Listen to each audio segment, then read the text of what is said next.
Hello, everybody. I'm Howie Hawkins. I was the Green Party and Socialist Party candidate for president in 2020.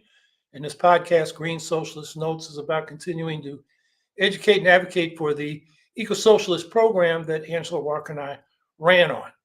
And I'm bundled up because it's cold in here. It's cold in Syracuse, and this storefront doesn't warm up too much. And I didn't have heat at home, and I got a cold. So I'm just staying bundled up. Uh, but there's plenty to talk about. Let's start again with Gaza. Uh, Israeli Prime Minister Benjamin Netanyahu said on Thursday in a press conference that he will not succumb to U.S. pressure to end the Gaza war, and he won't accept a two-state solution, which Biden has been pushing. Quote, in any future settlement, Israel will control all the land from the river to the sea. Now, there are two translations about that last phrase. This is according to I-24 News, which is a mainstream Israeli news channel. You probably have it on your cable if you have cable. Um, and of course, pro-Palestinian marchers are accused by the right of anti-Semitism and promoting genocide when they chant from the river to the sea, Palestine will be free, which is Rashida Tlaib, the only Palestinian member in Congress, said, is an aspiration for a land that's free from the river to the sea for everybody, not just Palestinians, or it's not about getting rid of the Israelis. But she was censured by the House of Representatives for defending that slogan. But that just shows how out of touch our political leaders in the House are. And there wasn't much pushback against Netanyahu for saying the same thing. So, it just shows a double standard. The other translations has him saying Israel must control all the land west of the Jordan River, which amounts to the same thing. But by either translation, it's clear that Netanyahu is for a one-state solution from the river to the sea, with the one state being for Israelis and no state for Palestinians. And at this point, I mean, that was a direct rebuke of Biden. What's it going to take him to change course on the unconditional support the U.S. has given to Israel? Yeah, Biden officials say they want to end the mass killing of Palestinian civilians and they want to start a political process toward a two-state solution. But we got to look at what they do, which is they continue to deliver arms to Israel and provide blanket diplomatic support at the United Nations. And last week, in their dismissal as quote unquote meritless, South Africa's genocide charge before the International Court of Justice. Well, they say meritless, but guess what? South African lawyers are now putting together a suit against the US and the UK before the International Court of Justice for complicity in Israel's genocide of the Palestinians. So they can say it's meritless, but it's about to come bite them.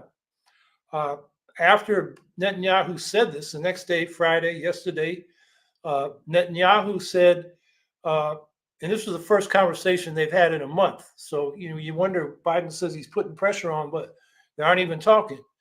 And according to Biden, Netanyahu would accept a demilitarized Palestinian state. In other words, a Bantustan for Palestinians who would have no control over their own land, at least on the military side. So much for Biden pressuring Netanyahu on reducing civilian casualties and moving toward a two-state solution. We need a fundamental change in U.S. policy. So we got to stay out there demanding the ceasefire and a political process toward a solution to this problem, which has been going on for decades and decades. The other thing to think about is this has become a regional war. Maybe not a full-scale war, but the U.S. and Ansar Allah, which is, what the Houthis really are. Houthis is the ethnic group that is predominantly in this Ansar Allah, which means servants of God.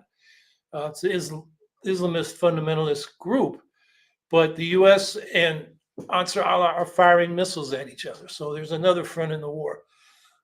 Israel and Hezbollah are exchanging fire in Lebanon and northern Israel.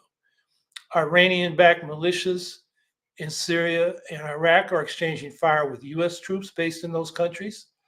The rationale for the U.S. troops is to fight the Islamic State. They're there at the permission of Iraq, and in Syria, they're there at the invitation of the autonomous region that the Kurds organized, but is now actually majority Arab. They have expanded the area of self-administration, grassroots democracy, emphasizing cooperatives, uh, equal rights for women. It's the most progressive. Man, this what do you call this woman on the phone that she's talking back to me? I'm sorry about that. Um, so uh, that the U.S. troops are there, but their mission is not to defend that autonomous region. It's to clean up what remains of the Islamic State. But Turkey is using the diversion of the Gaza war to increase its attacks on those leftist Syrian rebels in northeastern Syria. They used to call it Rojava. That was a Kurdish word. Now they just call it the autonomous region in northeastern Syria. And Turkey's also attacking progressive Kurds in northern Iraq. So, there's more conflict going on there. And Russia is using the Gaza war as a cover for increased airstrikes against Syrian rebels in northwestern Syria. Israel continues its airstrikes against Iranian militias in Syria with the permission of Russia in western Syria and the US in eastern Syria, which control those respective airspaces. And then we got the Islamic State bombing that commemoration for the Iranian Revolutionary Guard leader Qasem Soleimani that was assassinated by the US under Trump. And Pakistan responded by, Iran responded by attacking an Islamic State base in Pakistan. And then Pakistan responded again toward Iran. And now both Iran and Pakistan are attacking Balochistan separatist groups in both countries, which is a whole nother issue. There's a nationality, the Balochs, who have wanted independence, and they're split between Pakistan and Iran. So there are a lot of problems in this region, and there's a lot of armed conflict going on. But the precipitating factor is Israel's war in Gaza. And so the first step in bringing about peace in this region is to get a ceasefire in Gaza. And as I've said, the U.S. has leverage over Israel if it's willing to play hardball with it. So far, it's not, but that's why we must keep demanding a ceasefire for which U.S. support is essential to get Israel to accept in the dynamics of the international community. So meanwhile, the carnage in Gaza is unspeakable. It's not just the bombing, it's the lack of food and water and medicine, the disease that's spreading. Most people, 85% is a figure I've heard, don't have a shelter. They're in tents at best. It's a genocide unfolding before us, and we've got to do everything we can to stop it. And that starts with the ceasefire demand. The other thing I want to talk about before we get to questions and comments is ballot access suppression. We had a story out this week. No Labels, the centrist third-party group, filed a complaint on January 11th with the Justice Department to investigate what it calls unlawful intimidation by groups that oppose it.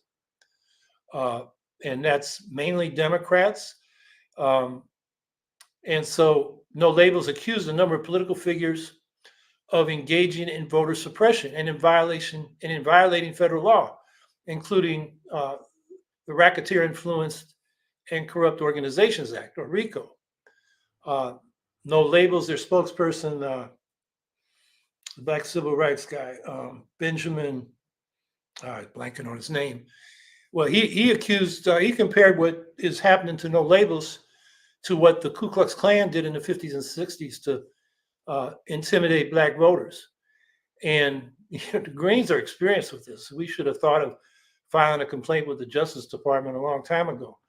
Among the prominent people pushing this thing that No Labels is complaining about is Rick Wilson, who's a former Republican campaign operator and an operative and a founder of the anti-Trump Republican group, the Lincoln Project.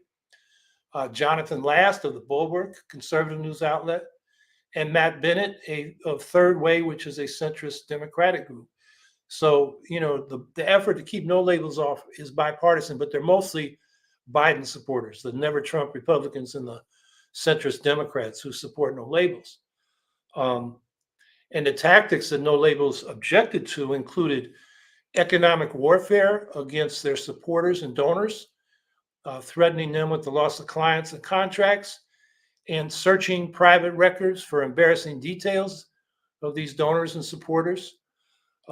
There's a group called American Bridge, which is the Democratic Party's primary opposition research organization these days, has a budget of tens of millions of dollars, and it's hired the Democrats' top election lawyer, Mark Elias, to challenge no labels ballot access petitions. And not only no labels, he's definitely going after the Greens because he has in the past. Elias has a pro-democracy reputation because he defeated Donald Trump in 64 court cases that promoted Trump's big lie that he won the 2020 presidential election. But in reality, Mark Elias believes in the Democratic Party, not democracy as such.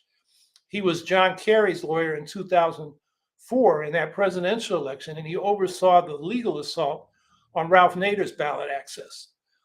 Nader's ballot access was attacked by 53 law firms and 90 lawyers who filed 24 lawsuits in 18 states, along with 5 complaints to the Federal Elections Commission, all within a 12-week period between June and September. And Toby Moffett, who was a former congressman and then a corporate lawyer who coordinated Kerry's anti-Nader campaign, said publicly the purpose of the lawsuits was to drain Nader's campaign of resources. It was harassment. A lot of these lawsuits had no merit, but you have to go to court to defend yourself. Richard Winger of Ballot Access News, who knows about ballot access probably more than anybody in the country, calls that attack on Nader by far the most extensive campaign of ballot access suppression in American history.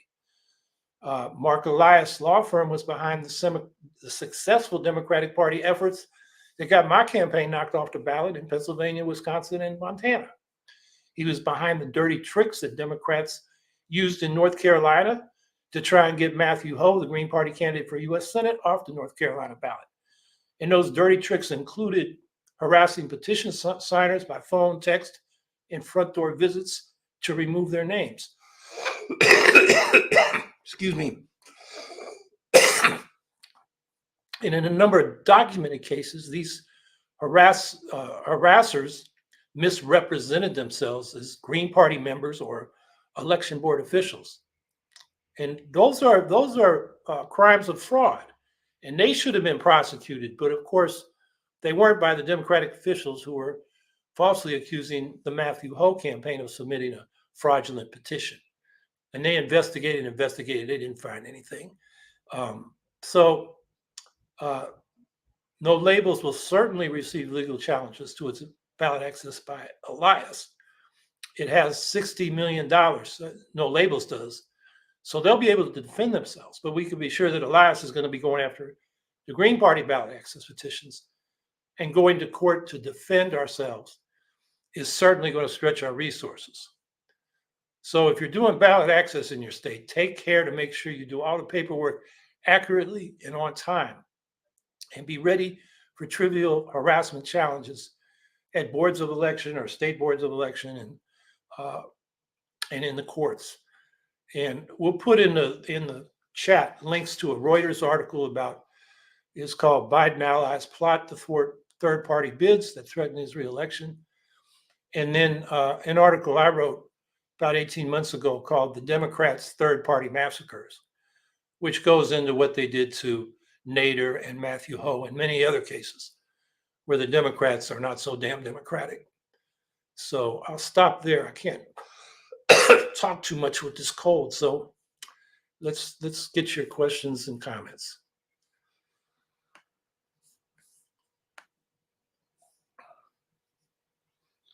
Ashley R.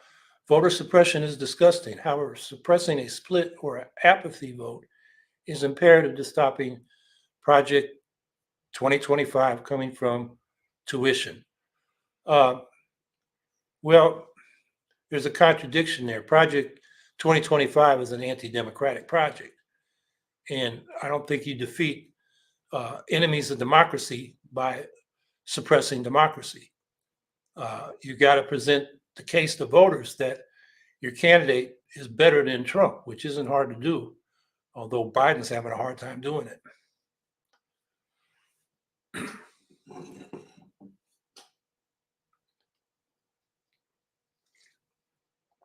Jack Lucas, what's the perspective of Israeli Greens on the war on Gaza?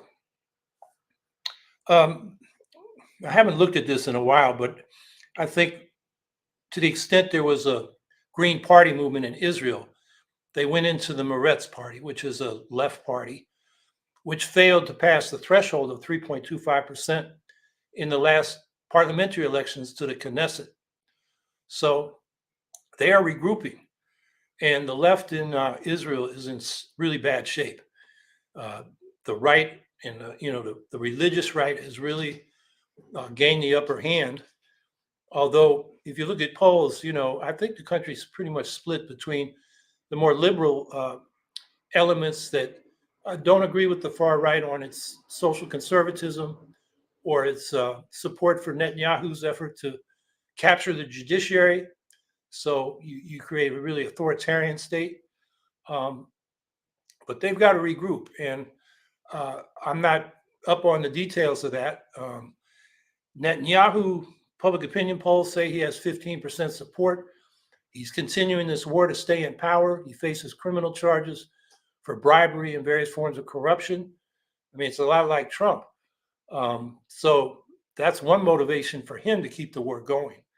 But whether it's the Greens or some other element on the left in Israel, I wish them the best, and we should support them. Most of the progressive activity is movements, for cooperation with the Palestinians toward a political solution and resisting the Israeli oppression of Palestinians. But that hasn't translated into political party form very much. There's an Arab party. There's a party that has communist roots. It's called Hadash, I believe. And they have some representatives in the Knesset, but they are getting suspended and threatened with expulsion because they oppose the war in Gaza. So it's very difficult for the left in Israel right now.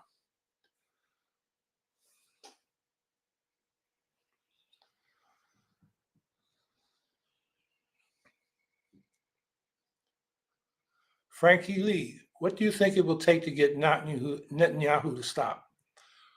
I think getting him out of power. And it's not just the left in Israel, it's the center right or even the right that's not extreme fascist right. They don't like Netanyahu. And I think, they've got the knives out for him. They're just looking for the right time. The problem is during this war, they're closing ranks behind the war effort. But I think Netanyahu's time is limited. Okay, so you get Netanyahu out of there, but you still have the Israeli right to contend with. And they are in no mood to accommodate the Palestinians at all, which means it's going to take international pressure. And the U.S. is the linchpin there because we're powerful and we have given diplomatic and military support unconditionally to Israel for so long. So that's the key. I mean, we are in the place where we can make a difference, and we've just got to really keep pushing. The demonstrations have been good.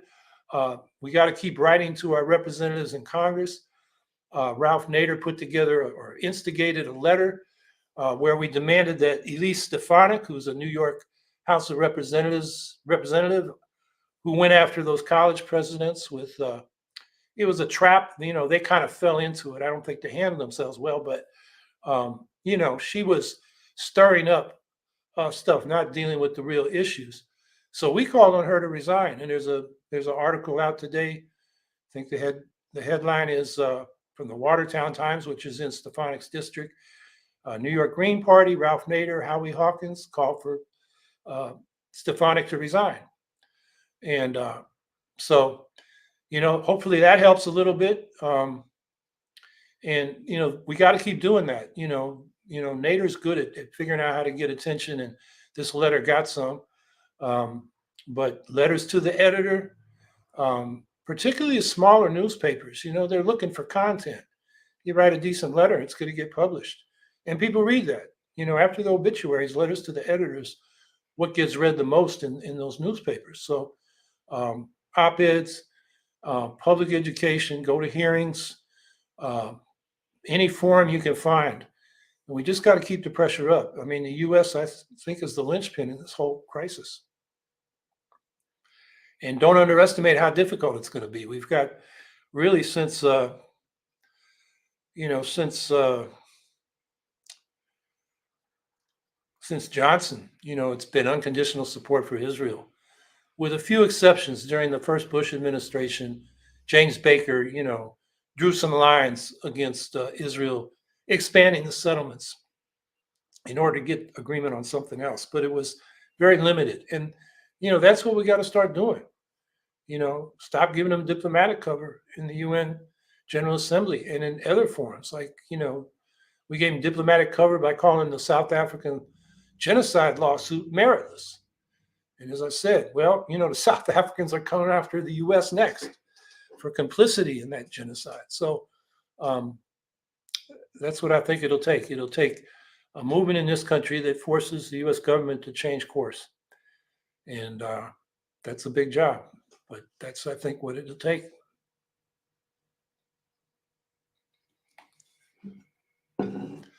Ashley R.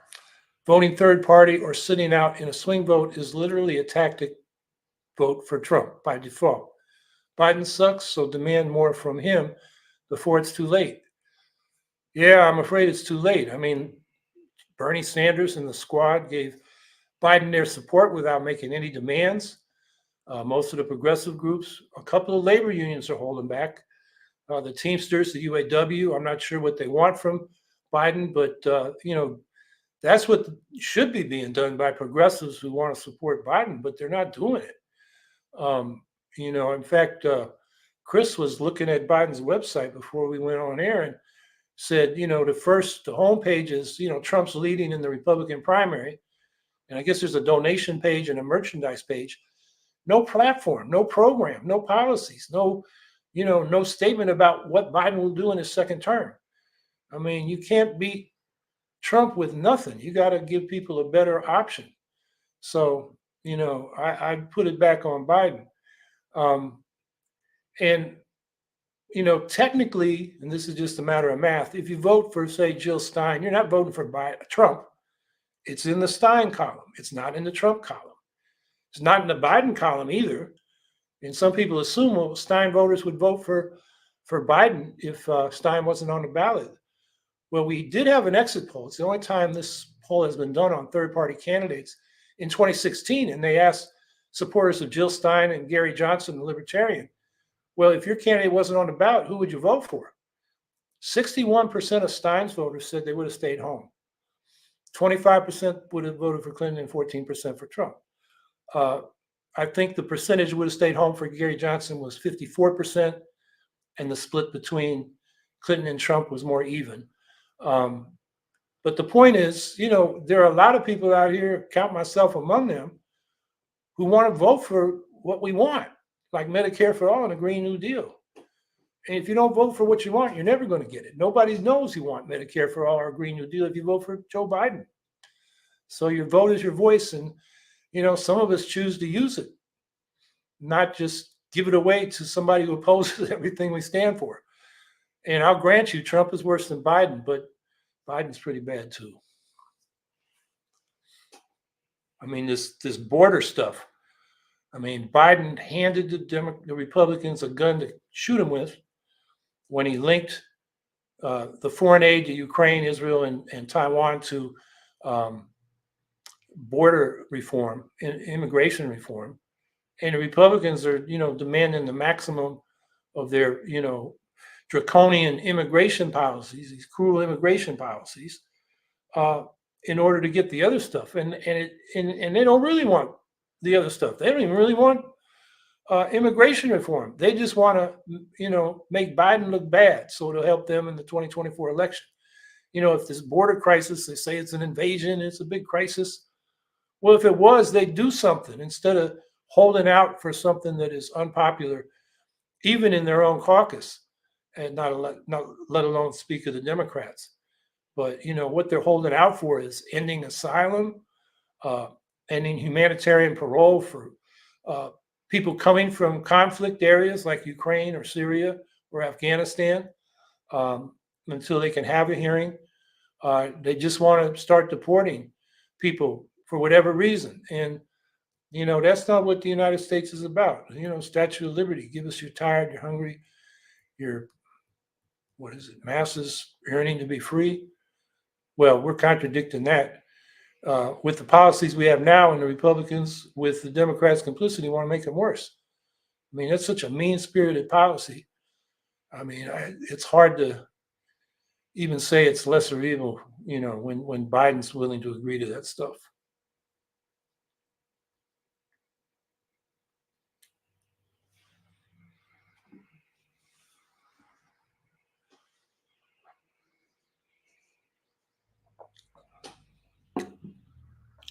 Actually, are Howie. So vote for him and then impeach him, but don't help the Nazi have another chance like 2016.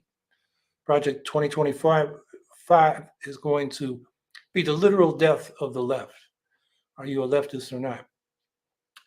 Well, they can do what they want in terms of repression and so forth. It's not going to change who I am.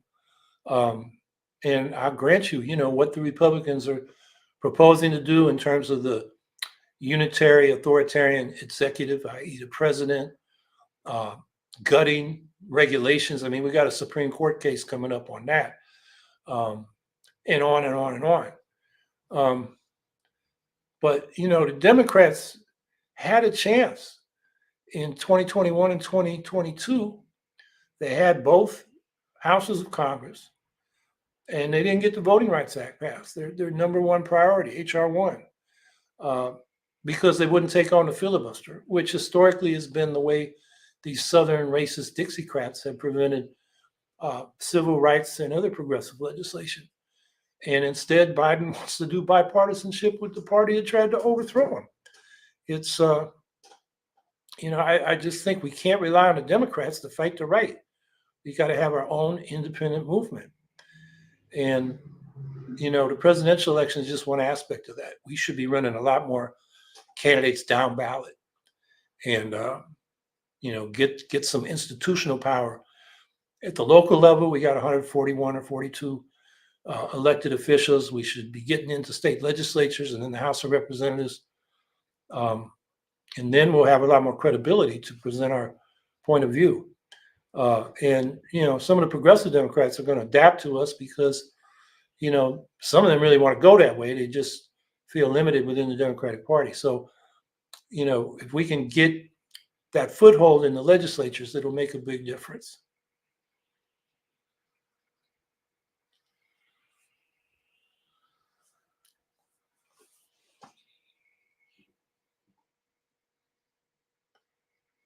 Vicky Corden, I think Trump won Iowa because of voter apathy. Most people stayed home. Yeah, but the Trump people have energy. They have a lot of energy. And even though, it was terrible weather and, caucus and primary votes are low, I don't know how it stacked up historically in terms of voter turnout. The other thing was everybody knew Trump was going to win.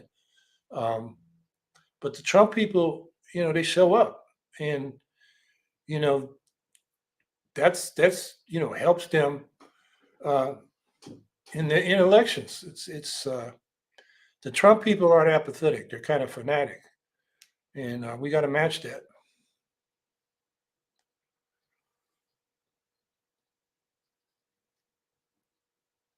Vicky Corden, Democrats do not want Greens, no labels or any third parties. Yep, that's true. They don't want competition. And as I pointed out many times, if you look at public opinion polls, the key green issues like Green New Deal, Medicare for all, tax the rich, are more popular than the Democrats' platform. They know that. They know that if we had equal footing in terms of proportional representation in elections to the legislature, public campaign finance, fair ballot access, we'd be taking a lot of seats that they want to take for granted.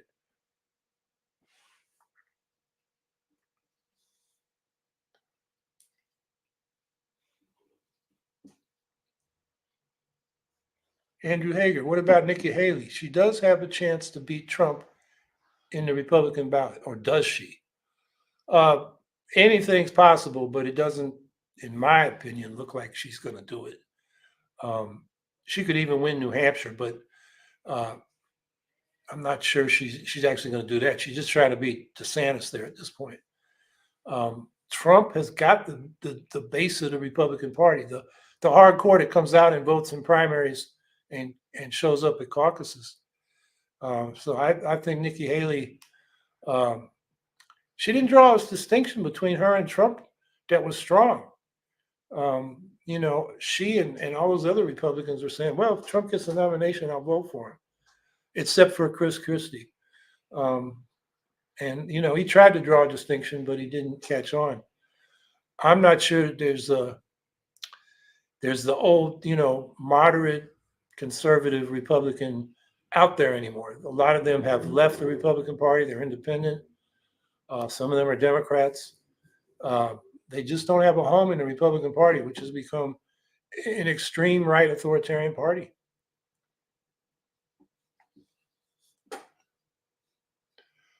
Nada Barca.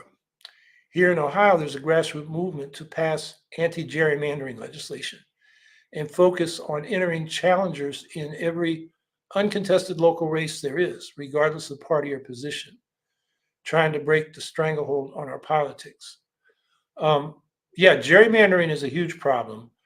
It's the way the party with the plurality or slight majority magnifies their control by drawing the districts in a certain way. Like, I forget the exact numbers, but in Wisconsin, it's the Republicans got like 43% of the vote for state legislature, but by drawing the lines and controlling drawing the lines, they ended up with 58% or something like that majority in the legislature. So gerrymandering is a terrible problem. The thing, you can set up independent commissions to draw lines that are not biased toward one party or the other. But if we still have single winner take all districts, single member districts, you're going to get skewed. The majority or plurality is going to be magnified into a supermajority. That's just the way it works. So to really get rid of gerrymandering, we need proportional representation. So you're electing candidates from all the parties in multi-member districts in proportion to their vote. And then because it's proportional, where the lines are drawn doesn't make much difference. That is really the way to get rid of gerrymandering. And it's frustrating to me. I've been on a lot of forums where people are talking about fighting gerrymandering and the kind of voter suppression things that the Republicans are doing, and they won't take up proportional representation. Even though ranked choice voting, including proportional ranked choice voting, is on a big winning streak. 27 last ballot initiatives passed for RCV, ranked choice voting. That's a movement that's taken off, and I wish more progressives would get involved in it.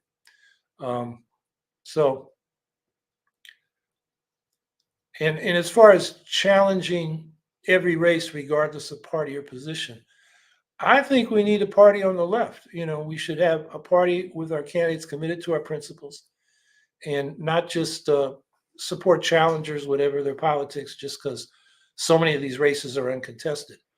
We should contest them with our own candidates and our own program. Richard Pink, is there a way to combine the campaigns of Cornel West, Jill Stein, and Claudia de la Cruz? I think there's a way Cornel West and Jill Stein can work together. Cornel is going to have a hell of a time getting on many ballots.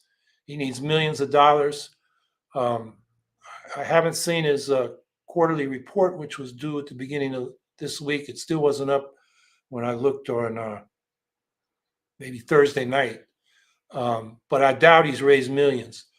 Jill Stein has the Green Party, the organization. She's raising, I would expect, the kind of money that Cornel West is, hundreds of thousands, not millions. But with our volunteers and some paid petitioners, we can get on the ballot in most states. So then, and Jill Stein has talked about this, she would offer the vice presidential position to Cornel West, which would fit him perfectly. I mean, his strength is public presentations to the media, to public meetings, and his weakness is organization and fundraising, running a presidential campaign.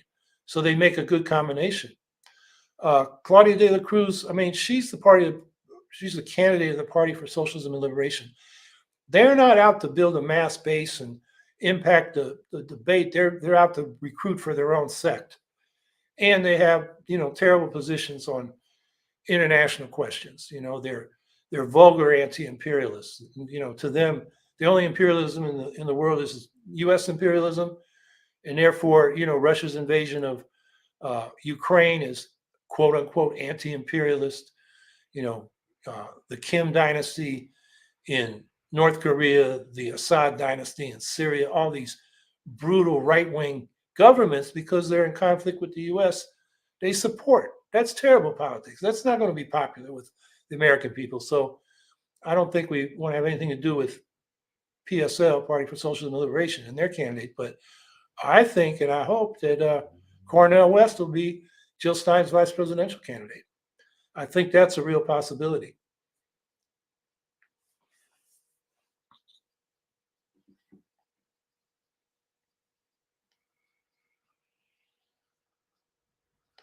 Andrew Hager, I've heard that the Chinese president's been calling for a ceasefire.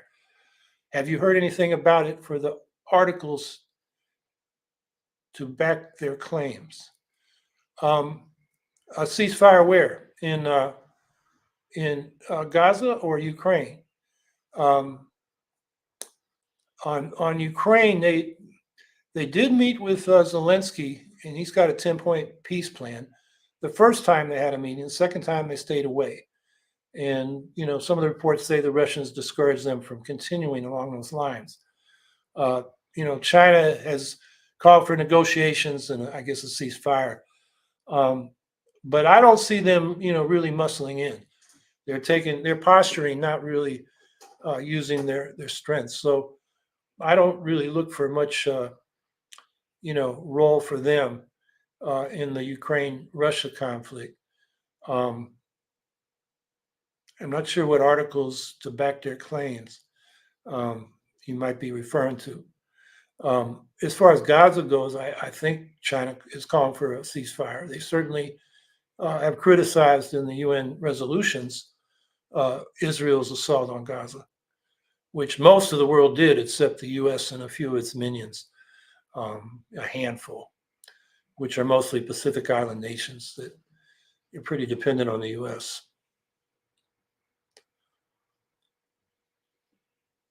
And the UK, I guess, on the Gaza resolutions.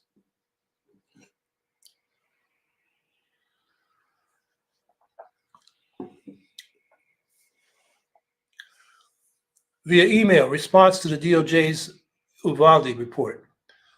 Man, I could hardly listen to those news stories about that. It's, just imagining what those kids are going through while the cops are sitting out in the hallway, confused, not knowing what to do. It's just terrible. And there should be follow-up. I know the families of the victims want criminal charges against the people responsible for that, terrible response to this shooting. And I hope they get that. I haven't read the report. I can hardly stomach reading about it because it's just so hard to think about those kids, needing help, and some of them bleeding out, some of them getting shot after the cops were there. It's just hard to take.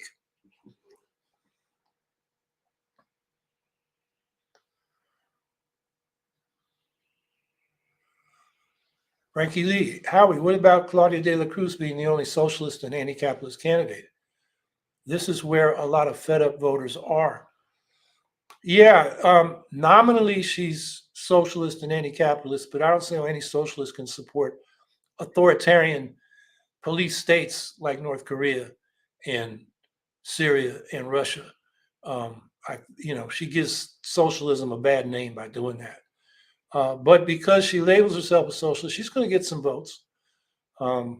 So It's just we need a real socialist movement, not one that's, I call it vulgar anti-imperialism. They whatever, if the U.S. is in conflict with anybody, they're going to support that anybody, no matter how authoritarian, capitalist, fascist, imperialist they are.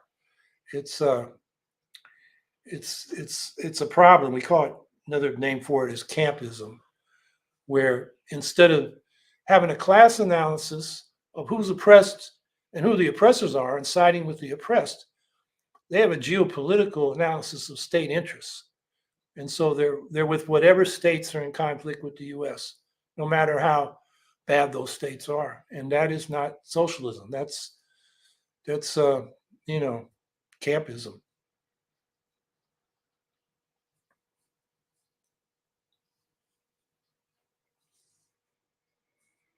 Scout Trooper 164, I hear that Ukrainians are destroying Russian oil depots. Will likely affect the Russian battlefront and home front. Yeah, the Ukrainians are getting very good at destroying Russian military infrastructure with long range drones, occasionally cruise missiles in Russian territory, but also in Crimea and southern Zaporizhia and uh, Kherson Oblast. They took out, I guess it was three of Russia's very sophisticated jets, fighter jets that are better than the F 16s, which we said we're sending to Ukraine. They haven't got there yet. They also took out a AWACS in another intelligence plane. And this looks like it was done with the Patriot missile systems, which are very good anti-air air defense systems. It looks like they put them near the southern front and reached into the Azov Sea to do that. Uh, and then, Ukraine has basically grounded the Russian naval fleet in the Black Sea with their boat drone strikes, and they sunk the flagship with a missile. Um, so people say, well, Ukraine, it's a stalemate or it's a frozen conflict. Uh, well, it's a frozen conflict for Russia too. But if you look beyond the front lines, what's going on in the rear, Ukraine has made a lot of gains. So I think part of the rationale of people saying, oh, Ukraine can't win, it's losing. Uh, this next, point is, therefore, they should negotiate, trade the land that Russia's taken from them for peace, which the Ukrainians don't believe will be peace because they did that before with the Minsk agreements and Russia violated them. Those were supposed to keep the front line frozen after Russia took the eastern Donbass and Crimea. So, I think the point I get from what you're saying is, Ukraine is still fighting. The problem is they're running out of air defense missiles, Patriot missiles, ammunition shells, because the EU delayed, but it looks like their $55 million in aid, which is mostly economic aid, is going through. And then the 61 billion, about 40 billion, which is military aid, is stuck in the House because the far right Republicans are holding that hostage to their immigration reform. And that's going to hurt Ukraine if they don't if they can't defend themselves. They don't have basic artillery shells and air defense missiles. Russia's going to bomb the hell out of them with their missiles and drones, and they're going to be able to advance on the front line because Ukraine won't be able to fire back. So I guess I'm saying Ukraine is getting its blows in, but they can't if they don't have the weapons they need, and that's where it's at. It's a fluid situation. It's not a stalemate that won't change. I guess it's going to change one way or the other, but it may take a while. Scout Trooper 164, Russia will suffer more in the winter with oil and gas gone. They can't refuel tanks, can't replenish heat or stoves. It will worsen things. Yeah, they're going to suffer like the Ukrainians suffered last winter, and they are in some places this winter. It looks like some of the problems in Russia are just poor maintenance of their infrastructure. There are, areas of Moscow that are without heat, is district heating, and the district heating systems have gone kaput. So that's a self-inflicted wound on the part of Russia, which has not been investing in their infrastructure or the social needs of their people. And now they've shifted to a war economy where that's not going to be a priority either. But I wouldn't overestimate uh, how difficult it's going to be for Russia to get fuel. I mean, the countries awash in oil and gas. They have plenty of sources. Um, what Ukraine is doing is making it logistically harder, but I don't think it's going to stop uh, fuel for their tanks or heat and gas for their cooking.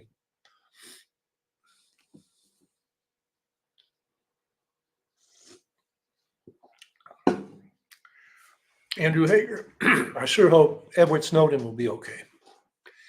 Yeah, I wonder about him. I said during the 2020 campaign that if I was president, I would drop the charges against him, bring him home, and see if he wanted to advise on how to have a open information system while also providing security for those uh, that information which should be secret. I think he knows what he's doing, and I think he has a good approach to it in terms of values and legal framework. Um, and he's kind of a libertarian kind of guy politically, so I don't think he's happy in Russia. He kind of got stuck there, and he's become a Russian citizen because he's now has a child there. That gets the child into schools and so forth. Um, but I think if he could come back and not face legal consequences, he would. In fact, he said if he could actually testify. See, he's under indictment under not the Patriot Act, the that act after World War One that they're going after Assange with too. I forget the name of it, but uh, you can't defend yourself on political grounds or security grounds under that law. So it's really repressive. Um, he said he'd be willing to go to court and defend himself if he could. So anyway, yeah, I hope he'll be okay too. The Espionage Act of 1918 is the act that he's charged under.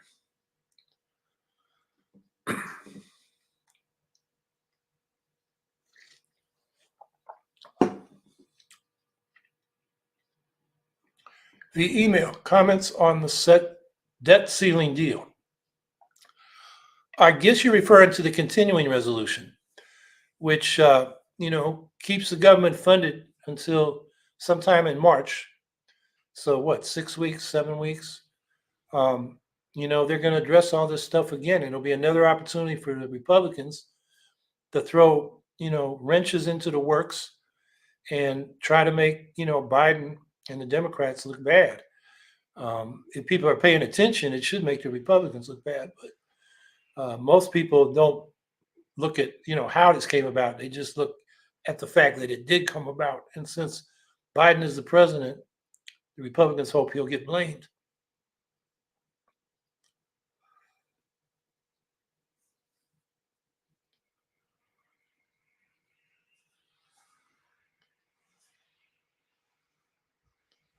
The email, thoughts on the federal government seeking the death penalty against the Buffalo mass shooter. I'm against the death penalty. That guy, should rot in prison for the rest of his life. That's, I think the punishment. The problem with the death penalty is too many people are convicted and they turn out to be innocent. I think it's pretty clear this guy did it, but I'm just opposed to the death penalty. I think it's immoral. Don't do what he did to him. Take the high road, and his punishment should be life imprisonment, not the death penalty.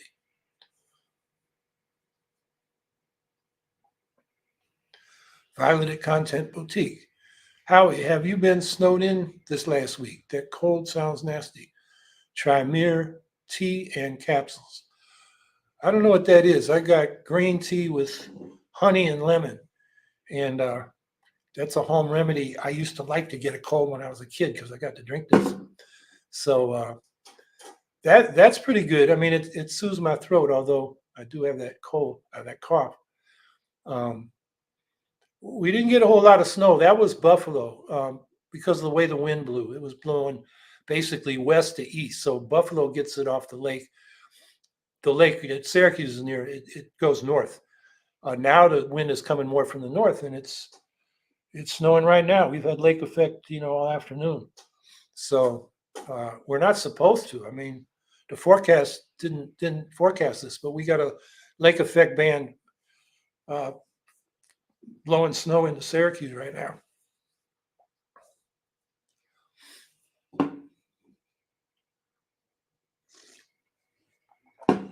Richard Pink. The USA has at least one private air force which is outsourced to train the USA Air Force with Soviet era jet fighters. Our official Air Force is also in possession of a number of Soviet era jet fighters. Why hasn't Joe Biden sent these fighters to Ukraine? Isn't this an indication our government really doesn't want Ukraine to win? Ukraine has already lost a whole generation of young men. When will this end? I don't know about the Soviet era fighter jets the U.S. may have. I just don't know. But I think it is a question that Joe Biden needs to answer: is why he's been so slow to send the weapons that Ukraine needs to defend itself. I mean, they had the intelligence; they were broadcasting it to the world that the Russians were going to invade Ukraine. They did that for 3 months before the invasion actually happened. Uh, their intelligence, they pretty much pinned it down to the day when it happened. But instead of sending Ukraine weapons to defend itself, Biden offered, to help Zelensky set up a government in exile. And at the last minute, they sent him 80 javelins, which are anti-tank weapons. That was token. Now, the Ukrainians had some more they'd gotten earlier, but, the U.S. hadn't really armed Ukraine. And, Putin saying, oh, NATO's coming. But, Ukraine, since 2008, when George W. Bush proposed it, had never even got a membership action plan. NATO doesn't want Ukraine because then they'd have to go way east to defend NATO, and they just don't want to do that. They don't want to get Ukraine in until everything's settled. And then we had, the Ukrainians said, send us tanks. Well, it took a year. They said, send us the Patriot air defense systems.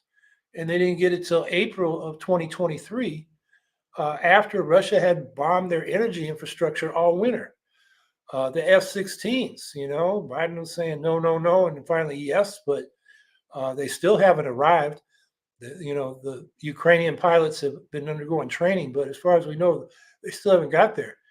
And now we're in a situation where they don't have, artillery rounds, and they're running out of air defense missiles. So I think, it is a reasonable question. Our government really doesn't want Ukraine to win. They don't want Ukraine to lose. They want to see it fought to a standstill and then a deal cut. And there are a lot of people in the foreign policy elite.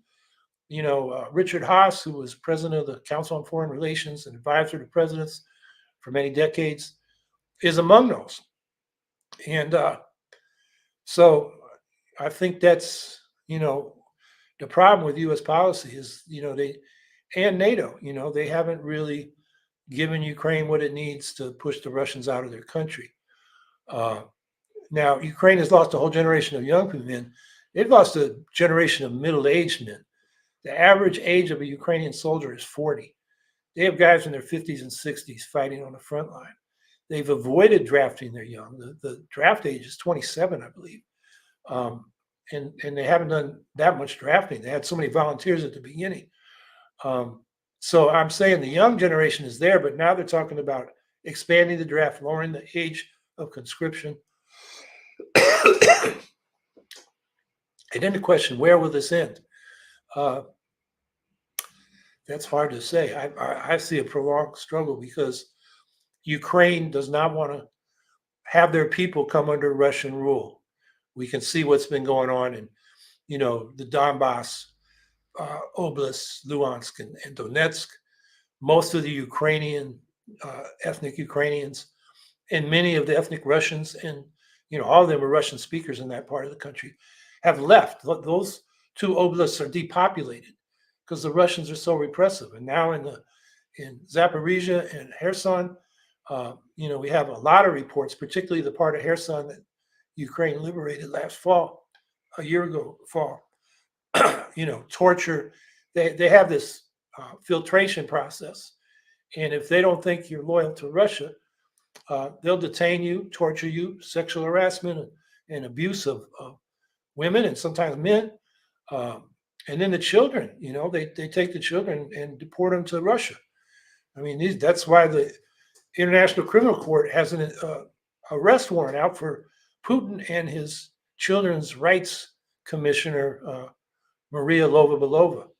I mean, it's terrible. The Ukrainians see that, and they're not going to give up land to the Russians. They don't want to live under that. So they're not going to give up. The Russians, on the other hand, what are they fighting for? They're fighting because Putin tells them to fight.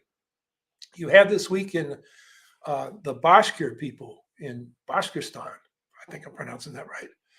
They are a people at the southern end of the Urals near Kazakhstan.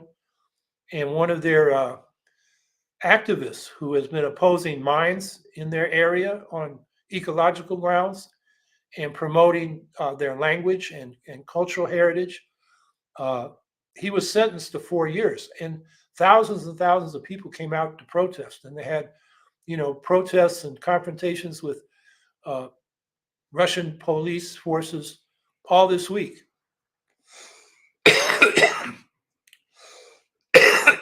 So you wonder, how much of that opposition is under the surface, because it's, very repressive. I mean, you say anything critical of the war, even call it a war, and you'll be accused of discrediting the Russian army and can be sent away to prison for 5 to 7 years. There are like 20,000 people who receive those kind of sentences. So I hope it ends with Russia deciding to cut their losses and get the hell out of Ukraine. But whether that can happen with Putin still in charge, and even if he goes, there's this Russian ultranationalist, imperialist current in Russian politics in the elites. So they may continue. It's a terrible situation, and it's a threat to world peace. There's Europe has a lot of concern. They're going to go after the Baltic states, Estonia, Lithuania, and Latvia next, or Moldova. So I can't tell you where it will end. But I think that we should realize we're on the side of the people who are the victims of this assault, this aggression, and support them. Okay, well, thanks everybody for coming today. I'm sorry I had problems with coughing with this cold. Hopefully by next week it'll be cleared up, and I won't be coughing in your face. And we'll be back here next week, same time. And there's plenty of news to talk about. So hope you'll make it again next week. Have a good week.